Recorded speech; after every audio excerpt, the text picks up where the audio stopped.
Conversion ఇప్పుడు మీకు ఖచ్చితంగా మేము చేస్తామని చెప్పి బట్టి విక్రమార్క గారు అనేక సందర్భాల్లో సభల్లో కూడా అధికారంలోకి రాకముందుకు చెప్పారు. మరి ఇప్పుడు ఎలాంటి స్పందన లేదు, ఏం చెప్తారు మీరు దీని మీద? ఎలక్షన్కి బిఫోరు రేవంత్ రెడ్డి సారు అయినా కానీ రేవంత్ అన్న అయినా కానీ పాదయాత్రలో భాగంలో మేము కలిసినాం. కలవంగానే సార్ కూడా ఏమన్నాడంటే మాకు ఇదంతా సబ్జెక్ట్ మొత్తం కూడా పూర్తి అవగాహన ఉంది, మిమ్మల్ని పర్మనెంట్ చేయలేదు, వాళ్ళని మొత్తం ఏది ఉన్నా కానీ థర్డ్ పార్టీ కాంట్రాక్టర్లను తీసేసి మిమ్మల్ని ఇచ్చారు, మేము అధికారంలోకి రాగానే 100% పర్మనెంట్ చేస్తున్నారు. సేమ్ అదే బట్టి విక్రమార్క సార్ కూడా ఈ పాదయాత్ర చేసిండు. ఆ పాదయాత్రలో కూడా సార్ కూడా పోయి మేము ఎవరైనా వేస్తే ప్రభుత్వం రాగానే చేస్తున్నారు కానీ ఇప్పటివరకు అయితే దాని సంవత్సరం అయిపోతుంది, సంవత్సరం కాగానే రాలేదు. అందుకే శాంతియుతంగా మాకు సీఎం గారి దాకా బట్టి విక్రమార్క దాకా చర్చలకు పిలవాలని ఈ శాంతియుత ధర్నాలు చేస్తున్నాం. కంపల్సరీ చేస్తారని అయితే ఒక నమ్మకం ఉంది. అయితే ఇప్పుడు ఆల్రెడీ సంవత్సరం గడిచిపోయింది కాంగ్రెస్ ప్రభుత్వం వచ్చి, దాని తర్వాత ఇప్పుడు విజయోత్సవాలు అని చెప్పి చేస్తూ ఉన్నది.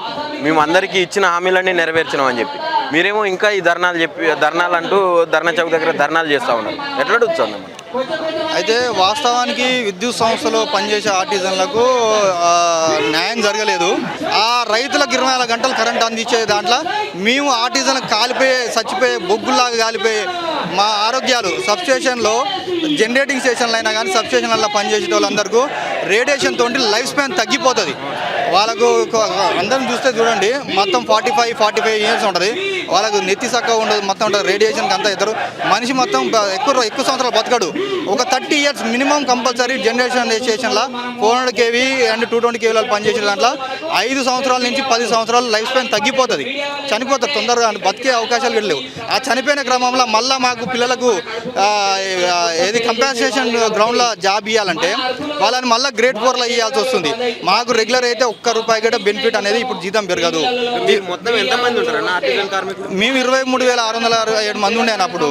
అందరూ చనిపోయి మొత్తం నెలకు 1-2 చనిపోతారు. చనిపోయే క్రమంలో ఇప్పుడు ఎందుకు వచ్చినాం అంటే 18,500 చిల్లరకు వచ్చినాం అంతే. ఆ 18,500 మందిని ఇప్పుడు పూర్తి స్థాయిలో రెగ్యులర్ చేసినా కానీ ఆర్థిక భారం రూపాయి పడదు. కానీ మాకు అదే స్టాండింగ్ ఆర్డర్స్ ప్రకారం 12/3 అగ్రిమెంట్ చేసుకున్న స్టాండింగ్ రూల్స్ ప్రకారం మాకు ఇప్పుడు పర్మనెంట్ చేస్తే ఒక్కొక్క మనిషికి ఎటు లేదన్నా కానీ ₹4,000 జీతం పెంచాలి. అట్లా 18,000 మందికి సంవత్సరం చేసుకున్న 100 కోట్ల రూపాయల బడ్జెట్ అవుతుంది. అది standing orders rules. Standing orders rules అంటే ఏంటంటే బ్రిటిష్ కాలం నాటి 1946 సర్వీస్ రూల్స్. అంటే మనం కొట్లాడి భారతదేశం తెచ్చుకున్నాం, కొట్లాడి ఆంధ్రప్రదేశ్ తెచ్చుకున్నాం, మళ్ళీ కొట్లాడి తెలంగాణ తెచ్చుకున్నాం. కానీ విద్యుత్ ఉద్యోగులకు మాత్రం అయ్యే పాత బ్రిటిష్ నాటి సర్వీస్ రూల్స్ ఉన్నాయి.